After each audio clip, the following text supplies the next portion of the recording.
Hey superstars, welcome to the Get Rich Without Being a Bitch podcast, and I am your host Vanessa Shaw for this journey. We're going to be challenging some stereotypes, shattering glass ceilings, really looking at what it takes to live richly and to design a business that's going to support the life that you really want to be living. I'm going to be sharing lots of tips, tools, and strategies along the way, and I can't wait for you to join me on this journey. Hey superstars, welcome back to another episode of Get Rich Without Being a Bitch. And today we're going to be talking about those lovely champagne clients and should we work and keep beer clients? It's easy to talk about the champagne, right? And then what do we do with beer? And actually this question comes up a lot. And I'm going to answer it fairly simply for you today, but I am going to start with a kind of little frustrating it depends. Because sometimes there isn't it depends, right? It depends on your business model. It depends on your team and your resources and how you might be servicing those beer clients. So I'll give you an example of sometimes how this can work and how beer clients can be a positive addition to your business. But again, the caveat is only in certain circumstances. So we've typically said that beer clients are the ones that pay you less. We've said they're often more demanding as well. They can be more demanding on your time, your energy, draining to work with, and you don't get to do your best work with them. So here's the caveat where sometimes it can be okay to work with them and when you've got team. So I'm going to give you an example recently of a law firm client of mine, and she's actually in the personal injury space. She's clearly defined the champagne clients and a very unique and new offer, which is actually training other attorneys to do a specific part of the work that she does as well, so that they can become expert in the way she is. So we've got all of that piece, right? Defined champagne. But in the meantime, she wants some consistent income coming into the firm. And she has defined some of these smaller cases that would be like small car accidents.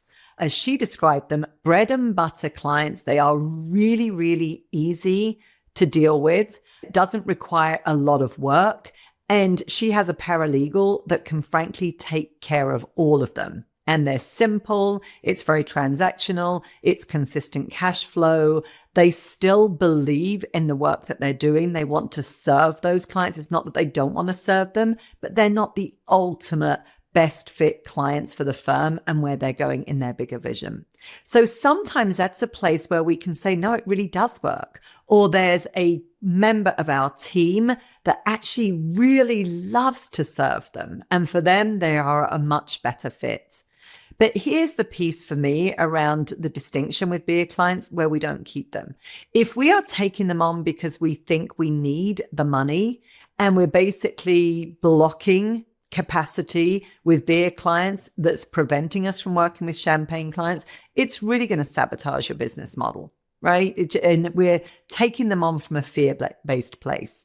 If we are getting those signals from the get-go that they are going to be incredibly draining and difficult and demanding to work with, and they're already asking for discounts, and they're going to be stepping over boundaries, right? And getting very pushy in your business and possibly disrespectful. And we're starting to see those signs early on. For me, it is never, ever worth taking them on. So there are times when a beer client might not be in your ideal client profile, but yet they are still essentially a joy to work with. I hope that makes sense. This is going to be way more about the energetic fit and that it makes sense financially because you've got team and other resources that can serve them whilst you are working with your champagne clients and developing your business. Now, it always comes back to, have you got good screening, right? Do you really know who is a great fit and who isn't? And how do you screen them out quickly? We've recommended to our clients, we've certainly done this in our own business, that we need kind of words or names to be able to identify those beer clients rapidly and honestly say no and steer them in another direction. so that they're not coming into our businesses, draining energy, draining resources, and you're getting frustrated, and they're typically eroding your self-confidence as well. So we want to be able to screen for who is an ideal client, as well as who is a beer client that we absolutely do not want to work with, right? And if you have somebody else that is involved in possibly even taking your very initial phone calls, say you have somebody that calls in or they email in and there's an initial consultation and it's not with you, we need to be able to train our team members so that they can see exactly what they're screening for and be able to say, you know, we're not a fit for who you're looking for. Saying no to clients is actually really empowering, because the clearer you get on saying no and who you're for and who you're not for, right, the easier it is to really attract and go after your ideal clients. And again, you've got to be very clear on the business model that you're building. Working with your team, finding out the types of work that they love to do. Just because I don't like doing something in my business, I might have team members that are like, oh, but Vanessa, we love doing this. We would love to do this kind of work all day long, right? So what I might consider to be more of a beer client fit for me may well be more of a wine stroke champagne client for somebody else, particularly if they are less experienced and in an earlier stage of their career. But again, I always say tread with caution here, because if they've got those, you know, those signals of disrespectful, draining, discounting, overstepping boundaries, really not a joy to work with. And any member of your business is, you know, starts to talk about them or those attributes in a way that is negative, you've got to know that they're not a fit for you.